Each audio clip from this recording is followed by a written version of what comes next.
well where President Trump and other world leaders are. Democracy Now! Is accepting applications for video news production digital fellowship. Check our website at democracynow.org. I'm Amy Goodman with Juan Gonzalez. The viewpoints expressed in this program are the opinions of the people expressing them, and not necessarily those of Fresh Air Incorporated, its staff, or its board of directors. Hi, this is Al McFarland, host of The Conversation with Al McFarland. You're listening to 90.3 FM, KFAI, Minneapolis.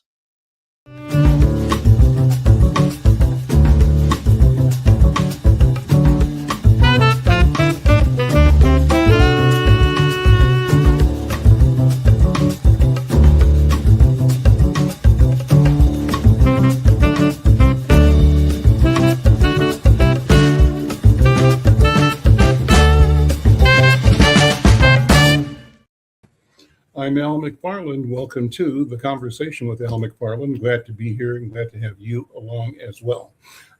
Today is Tuesday, January 20th, 2026. We're all thinking about Dr. MLK, Dr. Martin Luther King Jr., the observance of the holiday, the celebration of his life, the meaning, and the messages that live in us and hopefully live through us. We have purpose, we have meaning, we have intent, and mission.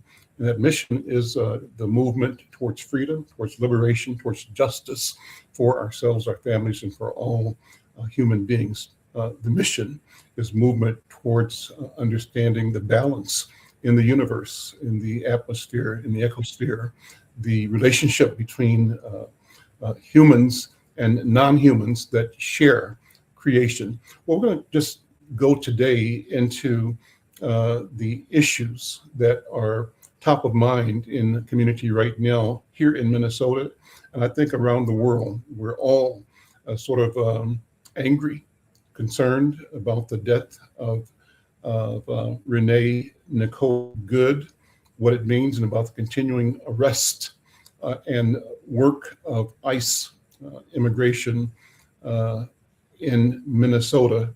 And we want you to be involved in this conversation on our screen if you're watching us on YouTube or LinkedIn or Facebook. There's a QR code. Click on that. You can be a part of the program. We want you to share this conversation with people in your network. Let them know that we're live talking about what's going on in Minneapolis and Twin Cities right now. I'm particularly concerned about what I witnessed, and kudos to Sister Nakima Levy Armstrong, who with colleagues and friends, with people who are people of conscience, went into a church in St. Paul and in the spirit of the carpenter from Nazareth, overturned tables and challenged people to give meaning to the message of the professed source of their religion. So we'll talk about that today as well. We'd love to have your comments. Join the conversation.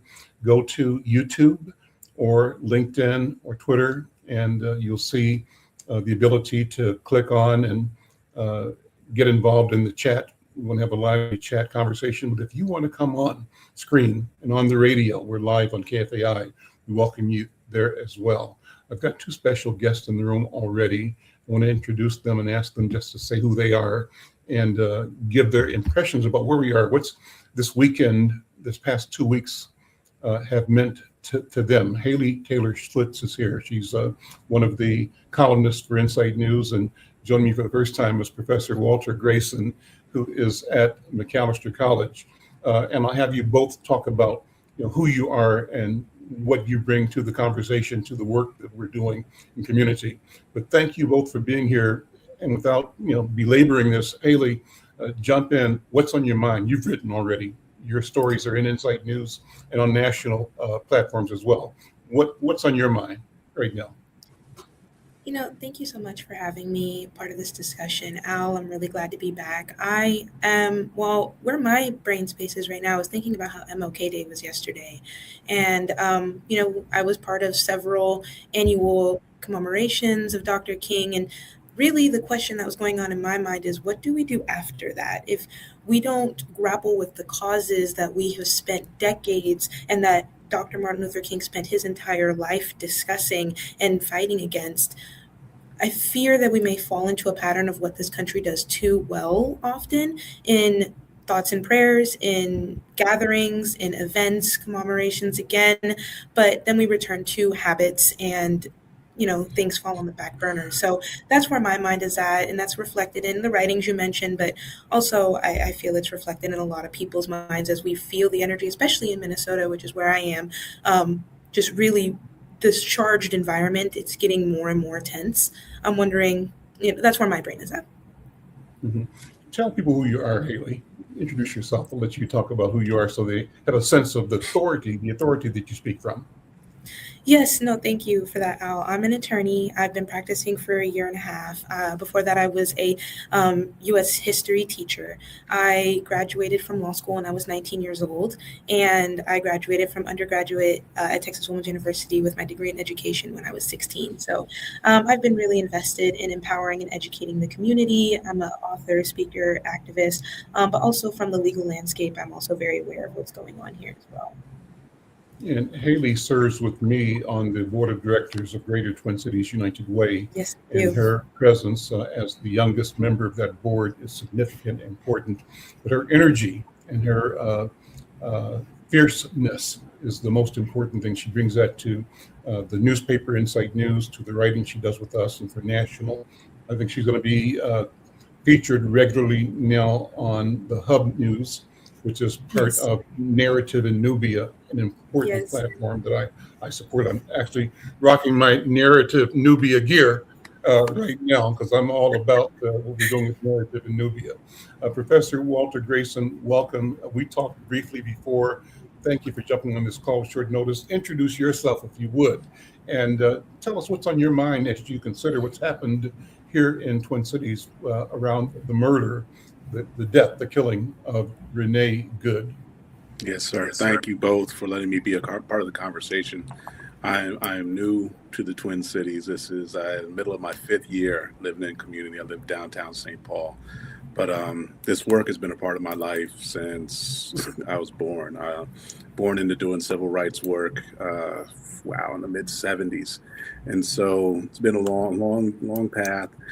Professor of history, I carry the legacy of Mahmoud El-Kadi at Macalester College, advancing that work now into this century and training more young people to follow Haley's footsteps and to follow and to support the projects that you run, Al. In terms of background for me, I was initiated in doing anti-apartheid work with the folks who were in exile from South Africa in the late 1980s, and they trained me on how to build the coalitions that ultimately led to the freedom for Nelson Mandela. Did a ton of work desegregating schools that trained white nationalists through the early 1990s. Most notably Villanova University. We've done a miracle there in terms of making it a place that welcomes people from all cultures around the world. Served as one of the liaisons in Philadelphia for Bill Clinton and the National Dialogue on Race with John Hope Franklin. But most people know is the stuff I've done in the last 25 years. So around 2003, Marvel Comics named me a Wakandan ambassador because I redesigned Wakanda for their comic books. And the stuff that I wrote back in the early 2000s showed up in the Black Panther movie, both Black Panther movies. And so that's what most people know. They associate me with Wakanda and Afrofuturism, the idea of what kind of world we build tomorrow. So now that I'm in the Twin Cities, I'm doing a ton of work around Rise and Remember in George Floyd Square, with Reconnect Rondo, with the Hallie Q. Brown Center. One of my students just built a virtual Roblox platform that lets you explore the history of Rondo. So the stuff that we're doing is pressing the front edge. That as a historian, I'm unusual in that I have a lot of economics background. I have a lot of virtual reality and really technical kind of artificial intelligence background. So as much as I love the study of the past, I also do a lot about building a much, much better future.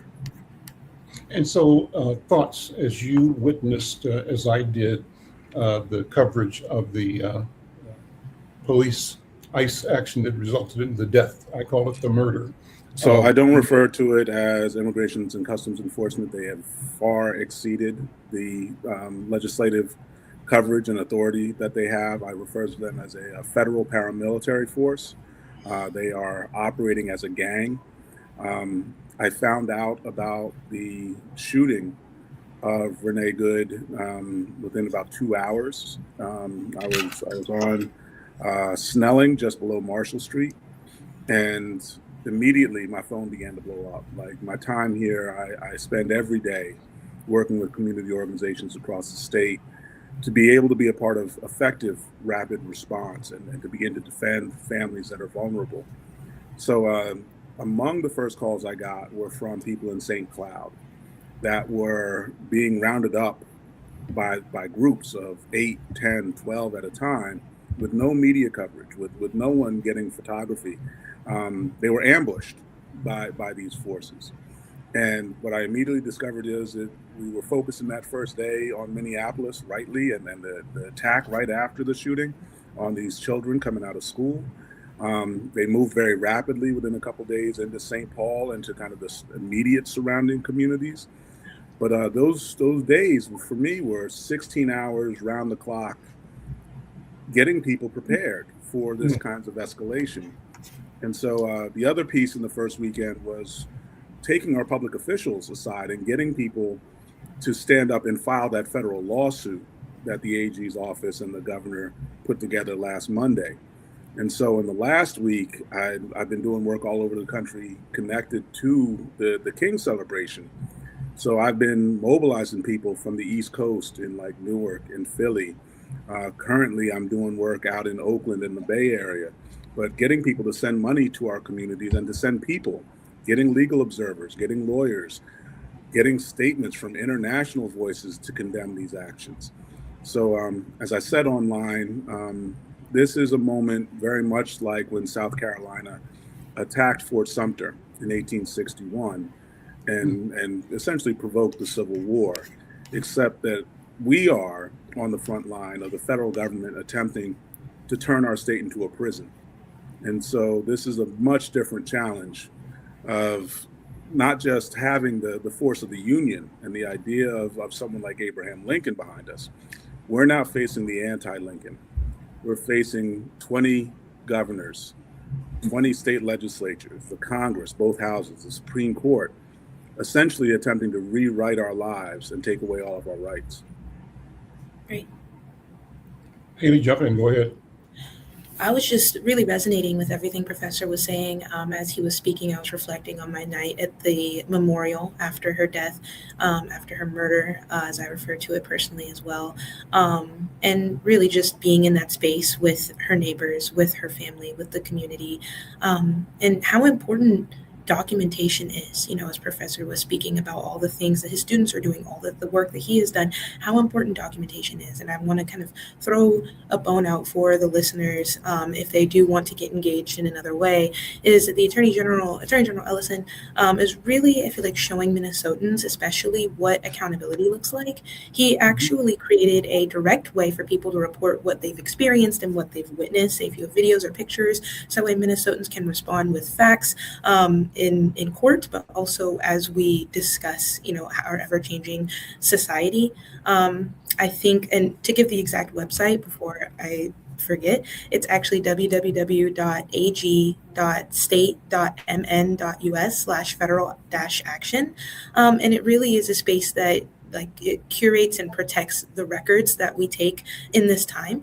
It's for videos, photos of pretty much modern testimony of what we've witnessed, and you can upload it, and it's a reservoir, and it will keep it there. Again, that way, as we go to court or as we just continue to reference back on this in history books and learn and shape policy in the future, we have these factual witnesses to reflect on and draw from. So if you've experienced something directly, any listeners, or witnessed it firsthand, and if you document it carefully, you can keep the original file, write down the date and location and what happened, and upload that to that website. And AG Ellison's office is making sure to keep those records safe for future use. So just as Professor's talking, I'm thinking all this good work, how can we ensure that it transcends throughout time, throughout generations, throughout administrations, and throughout all the different events that we're seeing. And like I said, especially as a Minnesotan, that's something that came to mind. So I did want to drop that out there.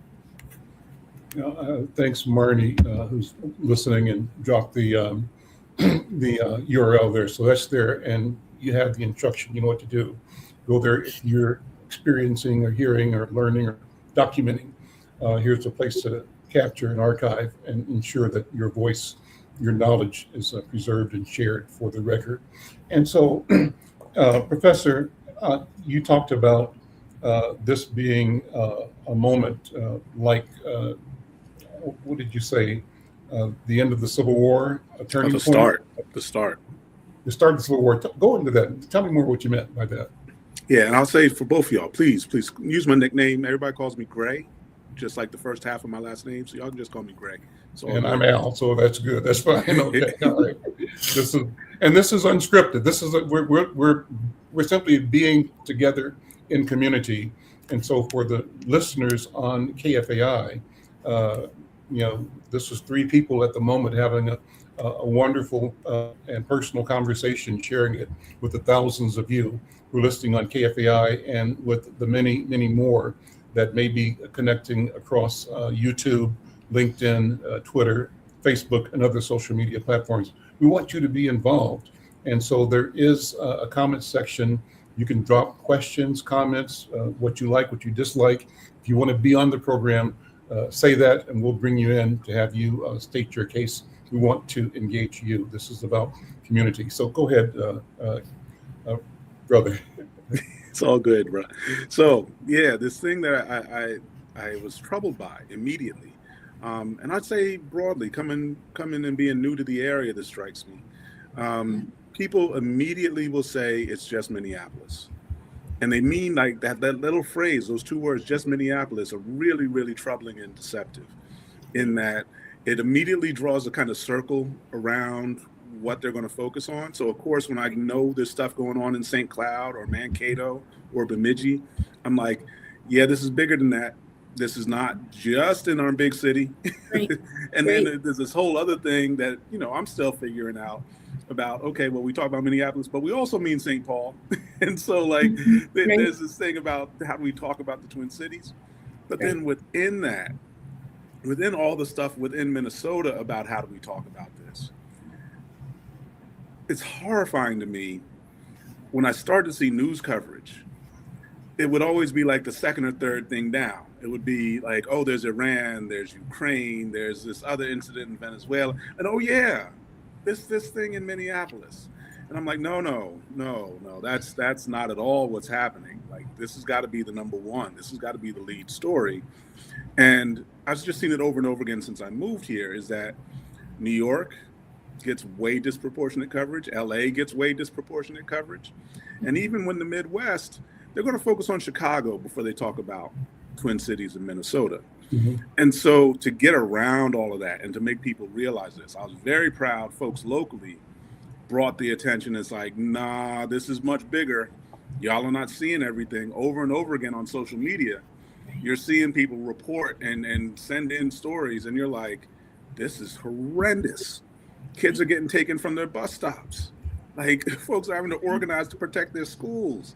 Right. Just the level of police suppression that was being leveraged by these federal troops, there's just been nothing like it in 200 years. And we're celebrating 250 years.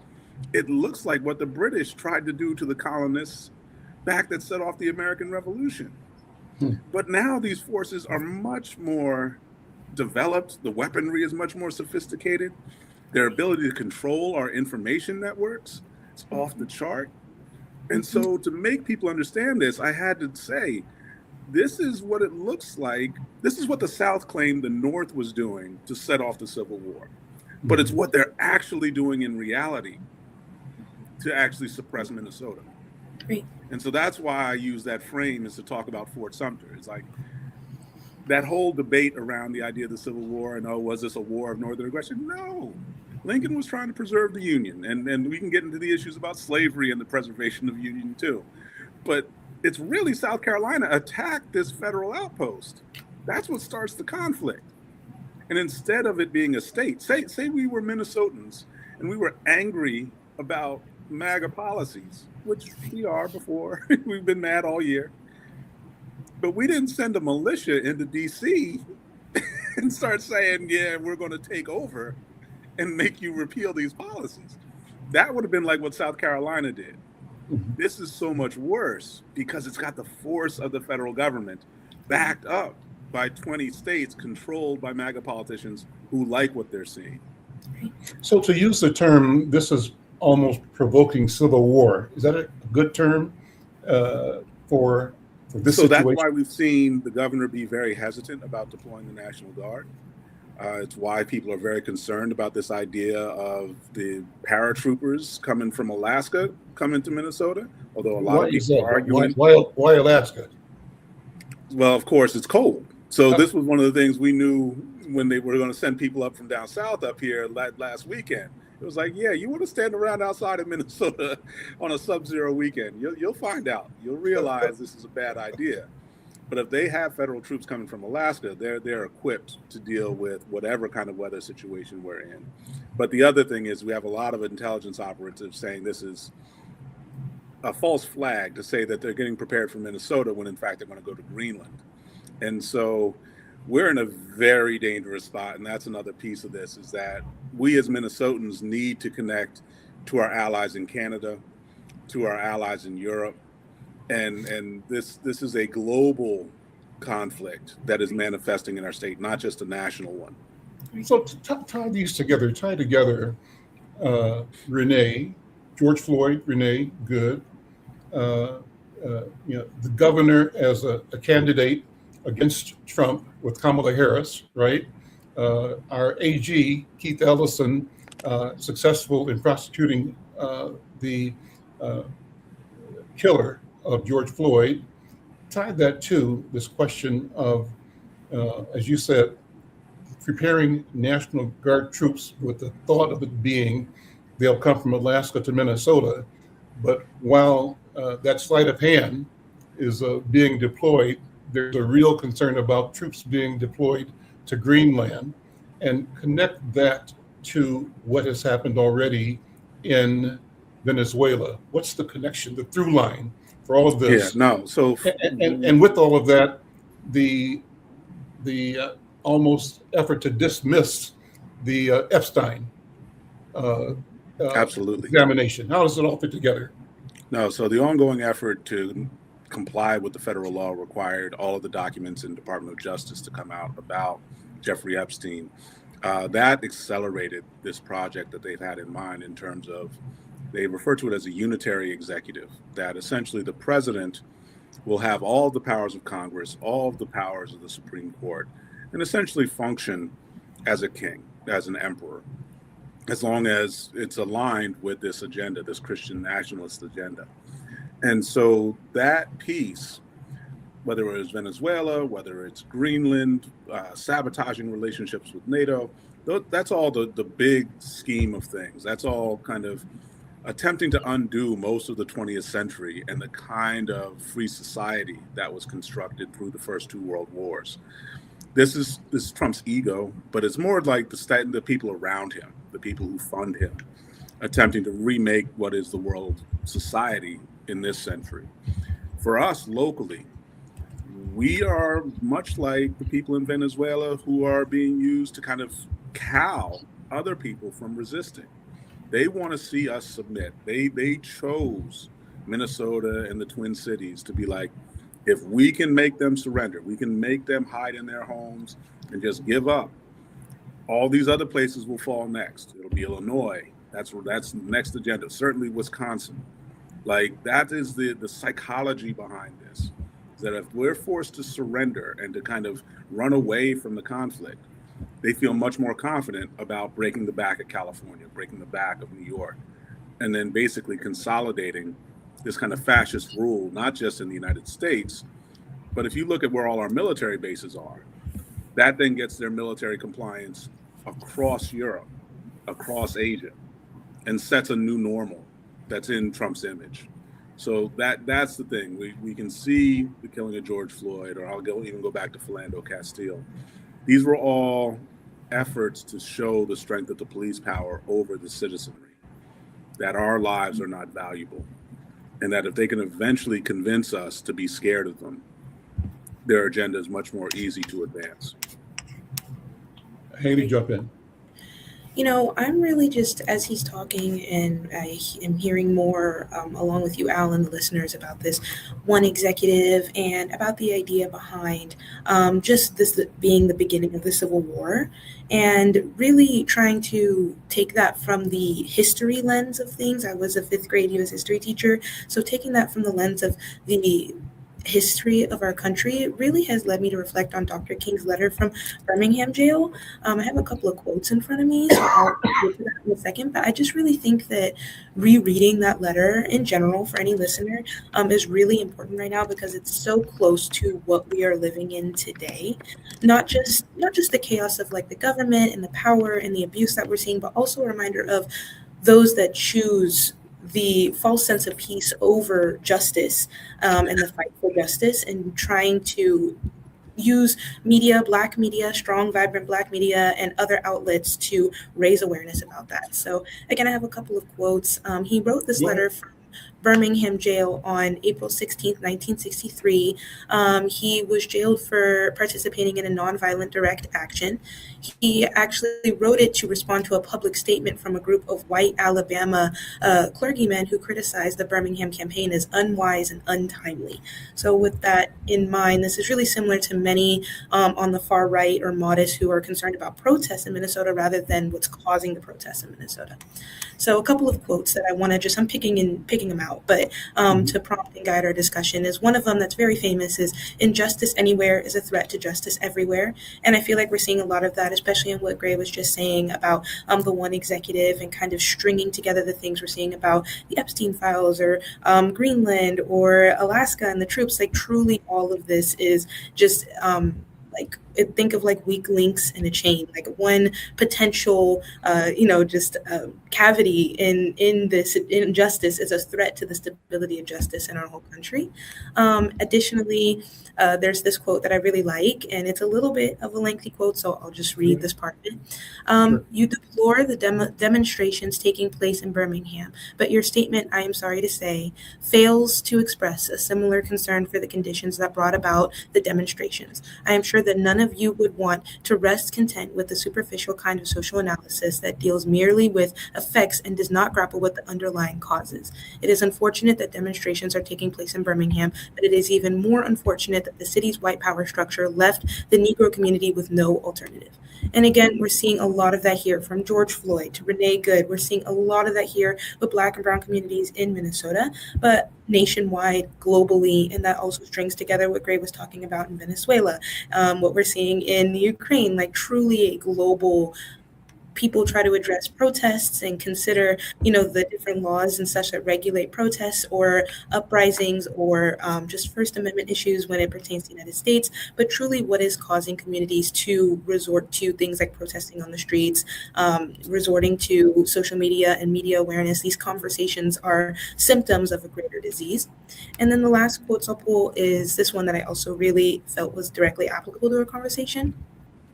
Like a boil that can never be cured so long as it is covered up, but must be open with all of its ugliness to the natural medicines of air and light. Injustice must be exposed with all the tension its exposure creates to the light of human conscience and the air of national opinion before it can be cured. So again, these conversations, and again, this is why I think such a strong and vibrant Black media, such as this conversation with the Al McFarland Nubia, so forth and so on, these are the things that we need. The mechanisms for justice is what's so important. And I think that part of the Birmingham letter, you would think that that's someone talking about today. You would think that's someone talking about Minneapolis, someone talking about, to Gray's point, St. Paul, the Twin Cities, Minnesota, the country at large.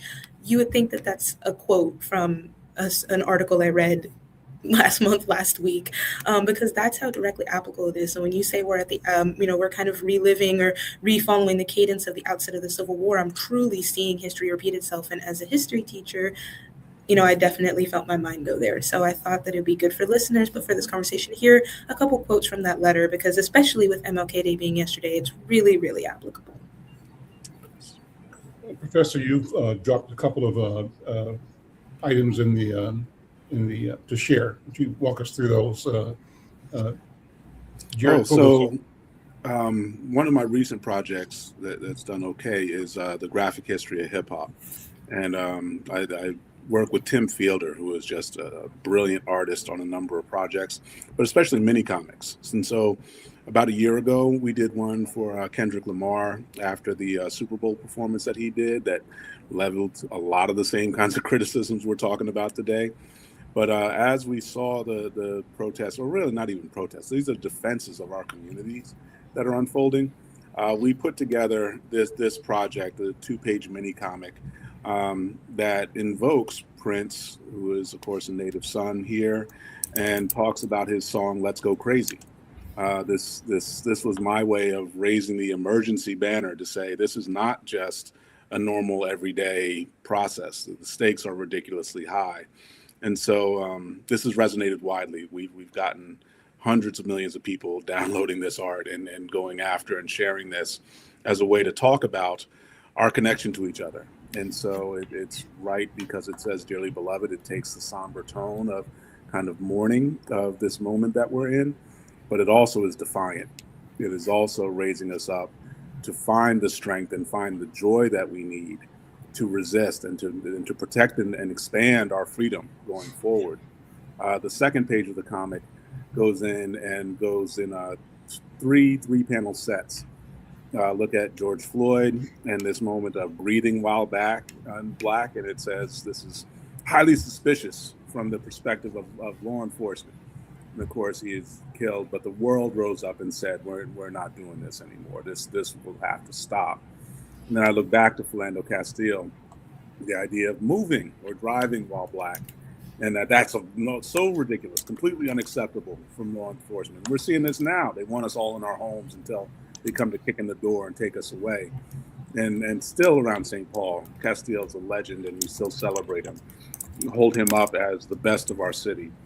And then this most recent moment is that when you stand up as a white woman, stand in unity with your community, that is the emergency status. That's the red flag that we have seen in the last 2 weeks, that we can't allow more white people to join with immigrants and black people going forward. This is the end from the conservative perspective of the society that they want.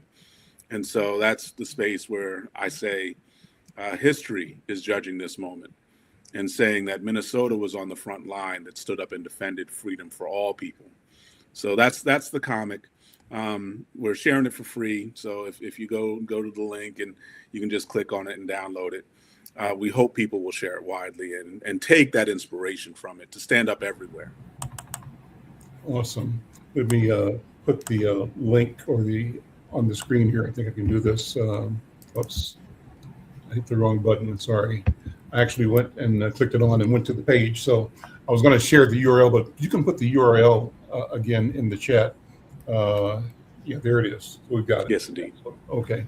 I'm Al McFarland. This is The Conversation with Al McFarland. I'm talking with Professor Walter Grayson, Attorney Haley Taylor Schlitz, and we're talking about what's on our mind.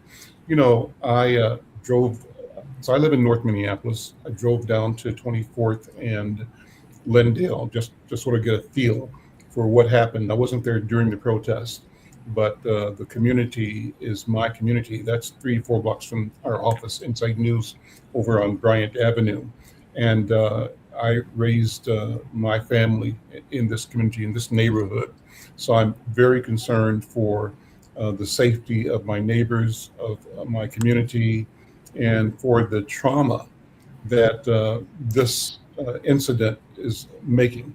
I watched the video a couple of days ago when they went into St. Paul to a Hmong elders arrest, and they showed ICE bringing, first of all, knocking on the door once or twice, and then the battering ram, and then 8 or 9 officers going in with their rifles or assault weapons going in, and then after a moment bringing out an elderly gentleman with it's like a tablecloth around his shoulders and some shorts and and tennis shoes. Horrific. And they said they released him an hour later, right? What's this all about? But I also looked at a young lady who was across the street in gut-wrenching pain, it seemed to me. And my thought is, what is the impact of this trauma on this child? What's the rest of her life going to be like? Witnessing, what I would call a goon squad, tearing down, a residence, entering a residence. And so what is the impact of this trauma and what is the intent? I think you said it, Professor, the intent is to demonstrate that an entire community can be brought to heel, can be brought into submission. And if they are successful in creating this attitude of submission here in Minnesota, they are then empowered, emboldened to do the same thing more broadly in more cities around the country, therefore the country. And as they use that as part of the formation of a new international posture, and that reeks of an intent for kingship by Donald Trump. The idea of that group creating a new order of power emanating from a patriarchy, right? That will deprive justice, that will say it is the law and nothing else, and not the people. What do you think? Go ahead. Either one, just reflect on that. I'll jump in then. I'm really stuck on and how I really think that as we talk more and as you were just posing that question, how correct Gray is that we are at the outset of similar to the cadence of the Civil War. Again, with MLK on my mind, I really have two questions that I want to pose, if you will, and in building off of what you just asked, Al.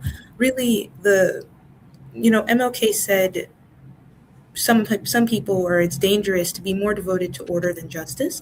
So, I think a good thing to drop in for the chat to consider, especially as Professor Gray jumps in and builds off of your question, Al, to drop in the comments, like, what are you devoted to? Are you more devoted to order, or are you more devoted to justice? Are you willing to protect this country and human rights? Are you willing to do what needs to be done because they're willing to do what needs to be done for their ideal America, or their ideal reality? So where do you lie on the spectrum of devotion to order or to justice? Because sometimes they're in conflict. And also a quote from MLK is, "Justice too long delayed is justice denied." And I think that I will hand it off to Professor Gray, but what I will say is, are we going to be the generation that denies justice? I think that's a question that we need to sit with as this develops. So I know Professor Gray, you'll jump in, but I wanted to build off of your question, Al, because I think that, again, just sharing as we talk where my brain is puzzling this into everything. Yeah, there's a bunch of layers to kind of peel back here in this moment. A lot of the work that I have done, so my second book was on the way in some Black communities, the idea of not even integration, but access to white businesses, to white institutions in the period after Dr. King was assassinated, became a substitute for the kind of freedom that we fought for over the generation before his death. And so I've been very troubled for my entire career by this notion of us saying how far we have come. There's a really interesting infographic people put up online where it's like a timeline, and it shows, there was slavery from 1619 to 1865, and it's like a red line. Then there's a yellow line for segregation and Jim Crow from 1865 to 1965. And I always get enraged that there's this little green space at the end of the line, and that's like, now we have all these civil rights protections. But it ignores the war on drugs, and it ignores the prison industrial complex. It ignores the ways that segregation adapted Like, and particularly thinking about Minneapolis and St. Paul Right. and the construction of 35W or the Mhm. construction of 94 and the way that these things destroyed the heart of our Black communities. Right. Like, that is not a green line. That is Right. not something to be celebrated, that this is the way our world has evolved around us. And so it leaves us in this moment when we ask the question of, do you prefer justice or do you prefer order? We fall into this place of just believing that it's okay to sit back and watch the National Football Championship game on TV and then wake up and watch whatever particular program we like when we get in the morning, or maybe on the weekend, see a Netflix movie. There are all these creature comforts that are not freedom. Mhm. They're Right. about us complying. They're about us just going along and having as easy a life as we Right. want. Right. And so I've been sitting here, I'll be frank, like, given stuff I do, it's been me reliving the last week of Dr. King's life in 1868. Like, I've been stuck on the mountaintop speech. Is that to be here in this moment and to be in service to people and to see, frankly, the immigrants and the white Americans who stand up. And you would have never seen this kind of crowd that we have in Minnesota, in all these cities, stand up the way Dr. King had to get just a few people to march in Selma. Mhm. Like, we have achieved a great deal culturally here to have so many people stand up. Right. Like, that's what's inspiring people, frankly, across the country. Right. Is they're like, we need to learn to fight like Minnesotans do. Well, let me ask you, sit with that for a minute. So two things are happening. Number one, I agree that there is this phenomenal energy of the community, and I'm speaking particularly to the listeners of this radio station, KFAI. I think the people who are on the street are, by and large, KFAI community activist leaders, and I applaud them and support them and celebrate them for their fierceness, their integrity, and for their insistence on challenging this illegal, in our minds, work of the federal government, of the Trump administration. But at the same time, there's a huge debate in the Black community about, should we sit this out? Should we bring our bodies and our voices into this fight? Does this fight belong to us? I believe it does. I think we should not sit it out. But I'm saying the discussion is going on. What do you make of it? And what do you say when people raise the question that we are skeptical, that we should put our bodies and our energy and our organizing skill on the street behind the murder of Renee, because in history, we've been betrayed again and again, even by our friends on the left. What do you think? No, let me. Can I jump to that real quick? Yes, sir. Shirley? Go right ahead. So, again, I'm back and forth across the country. I got like another 10,000 miles to get to do the next 2 or 3 weeks, and I'm just gathering everything I can to come back and make sure we're stronger. I saw this incident Sunday at Snelling and Summit, where the folks came into the church and they had Don Lemon in tow. Yep. And they confronted a congregation where one of the leaders was coordinating field operations for ICE in St. Paul. That's exactly where we're at. Who was at the front of that? It's a Black woman stepping Nakima. up and saying this is what's got to happen. Right.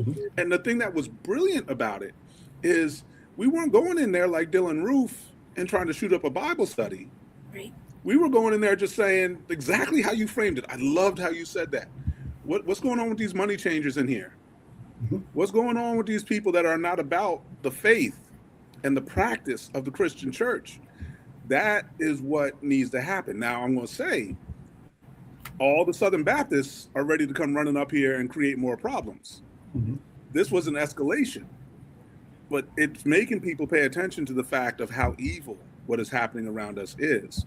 So no, in the broader sense to your question, Al, I'm saying this idea that we can look back to the Kamala Harris campaign and people attacked her for not being Black enough or insufficiently Black because she was a child of Jamaican immigrants and South Asian parentage and all this stuff. Or you can go back.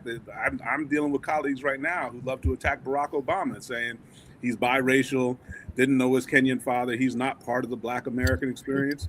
We've had 20 years of driving these wedges in between our community around ethnic lines, around immigration lines. And this is where we are vulnerable. You could see that we didn't sustain for either the 2016 election or the 2024 election because of these divisions, even around gender. And can we rally behind women, period, to be our national leaders? So this thing about, we've come so far, well, the consciousness still has to grow. And this is where I do have a critique of Dr. King going back, is that he names the triple evils, where he's talking about militarism, capitalism, and racism. He doesn't say sexism. And so I'm like, this is something we can build where we need to pay more attention to who we're bringing to the table and how we do this.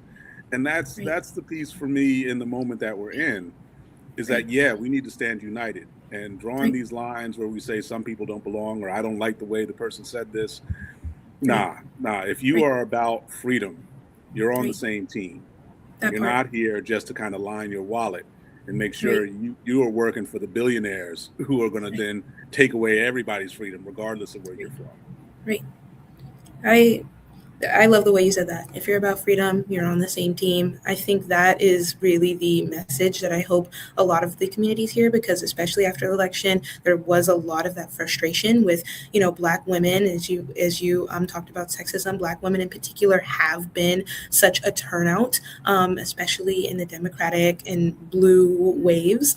And not seeing that return has been deflating in a lot of communities. And again, how you framed it, I think a lot of people see these issues as historical issues. A lot of people see these issues as, like when I was teaching my students, like this was hundreds of years ago. It absolutely was not. The country's only hundreds of years old. And, like I told my students, like Ruby Bridges has TikTok. Rondo is just a couple years ago. What's happening in Minnesota is happening right now, and it needs to be headlined more. But no, as you're talking, I don't have too much to add because you really did encapture it beautifully. But I do want to quote this poem, if you'll let me, Al. It's called "First They Came" by Pastor Martin Niemöller. It's pretty short, so I'll read the whole thing. First, they came for the communists, and I did not speak out because I was not a communist. Then they came for the socialists, and I did not speak out because I was not a socialist. Then they came for the trade unions, and I did not speak out because I was not a trade unionist. Then they came for the Jews, and I did not speak out because I was not a Jew. Then they came for me, and there was no one left to speak out for me.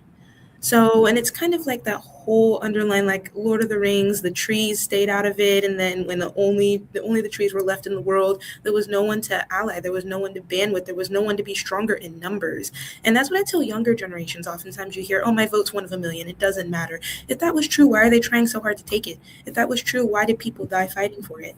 It's that same energy of, if we are on the same team for freedom, we're on the same team for freedom, because if they'll take yours, they'll take mine, and vice versa. So like I said, I don't have too much to add. You hit the nail on the head, but I do think I think that is the question now. So let me still sit with this a little longer. I guess I'm looking at the question of how we allow ourselves to be divided. And I want to say that as I watched the first protest in both in South Minneapolis and downtown, and particularly at the hotel downtown, I saw a lot of what appeared to me as Somali kids, Somali young people. And so I'm thinking that there are a lot of young Black Somali kids, at least at that point. I think the same is true on the street in South Minneapolis. I don't know about what's happening in North Minneapolis so far. But that still, with the conversation in the community, in the Black community, of should we set this one out? That's number one. And that conversation comes up through the segment of our community that promotes this idea of foundational Black Americans as different from Africans anywhere in the world, who are all victims of the same colonizing imperial experience, right? And so some people are saying that we African Americans have been dissed by the Latinos and dissed by the Asians and dissed by the Somalis, who all have come to build good lives on the sweat and labor that we've provided this country. That is true that we provided the sweat and labor, but they are here, right? And so the question is it makes sense for us to say that they have to wait in line until we get ours? Or is there another approach? Have you heard that argument? And how do we set that argument aside? Because at the end of the day, this is not about who got here first. It's about how we change the entire planet. How do we change the entire financial, economic, and social governance structure for human beings that promotes equity, justice, fairness, balance, as opposed to unfair advantage and polarization and manipulation of the many for the sake of the few? What do you think? You want to go first, Haley? Sure. I have, building off of what we were talking about earlier, just a couple more thoughts. I feel like if we felt that way in the Civil War, no, we'll fight our own battles and you fight yours after. If we felt that way in Congress, no, we'll fight our own battles. We don't need to consolidate. We don't need to work with people of other races or other genders or other religions. We will fight our own battles and you fight yours. If we felt that way about, showing up to support speeches like MLK speech, if it was just, a very narrow population there in his audience, if there was just a very narrow population showing up on the streets to protest, we're not alone. We're not the majority of this country's population, and so alone we should not try to do it. We are a majority of America's population. If you consolidate minorities, we're a majority minority country, and I say minorities because we do face similar experiences. Oftentimes just non-white will put you in a similar experience, facing racism, sexism, discrimination of various kinds. And so if we're of the mindset we will fight our own battles and you fight yours, you after me, it's not going to be nearly as effective, and it's going to take much longer. More people will die, more generations will go without rights. It really is something that, like Al said, we can't sit it out, and we can't be in, like you said, Gray, of this belief that we're all on the team of freedom, but for some reason that has different fractions. It does not. We are all on the same team. So that's building off of what we talked about last time, but truly we need to reflect on how consistent this idea has been throughout history as well. Let me introduce you both to my friend, Tommy Vivas. He's the owner of Pimento Jamaican Kitchen over in South Minneapolis, with locations in St. Paul as well, I think. Maybe 3 locations now, Tommy. Welcome to the program. I'm Benny McCusker. Yes. I had so you glad to be here. And thank you for being here. Happy New Year to you. Happy New Year. I'm concerned about businesses, how businesses are being affected by the ICE presence. And you're in the restaurant business. Many restaurants, I'm hearing, are either cutting back for 2 reasons. One, there's less traffic, people are afraid, or they are concerned about employees.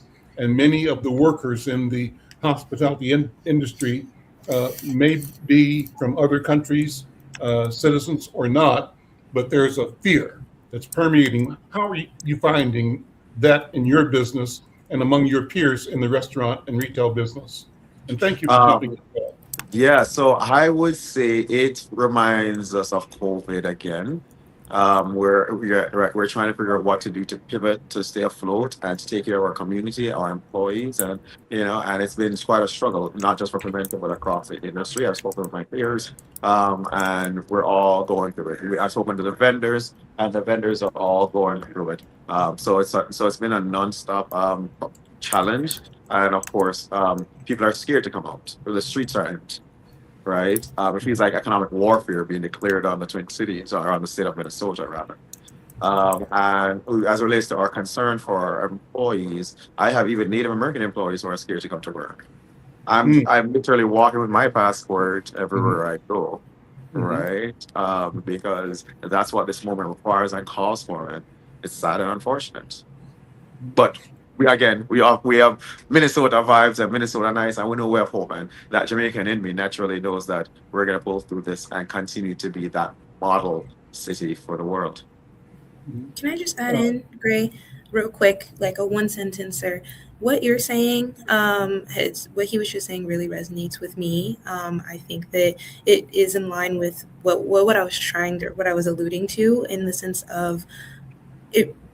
that carrying your passport because you are fearful of what may happen is an experience that is reaching into everyone in all cultures, and those kinds of shared experiences really truly I think is what will unite us on the same team as freedom, because like I said, it's purely people who are non-white. Well, white isn't even really a thing if you think about it, and so it's really just a way to consolidate power. And so this is the shared experience of people who have historically had their power stolen. And so carrying your passport, that's something I've also picked up. I too am fearful of just being stopped and thrown out. They don't have any standards, so I just wanted to throw that out there. I appreciate you joining because guys, here's what I fear. I fear that somebody here can be on edge, unhinged, and fed up. And somebody here can easily go off the deep end and do something horrific that he or she feels is in response to this massive sense of oppression and oppressive energy coming from our government, from the armed militia that's descending on our families. And if that happens, what next? And I think that our government is seeking to provoke that. They're trying to find the people that are on the edge, that are in great despair, and who will, in almost a spirit of suicide, take the final step.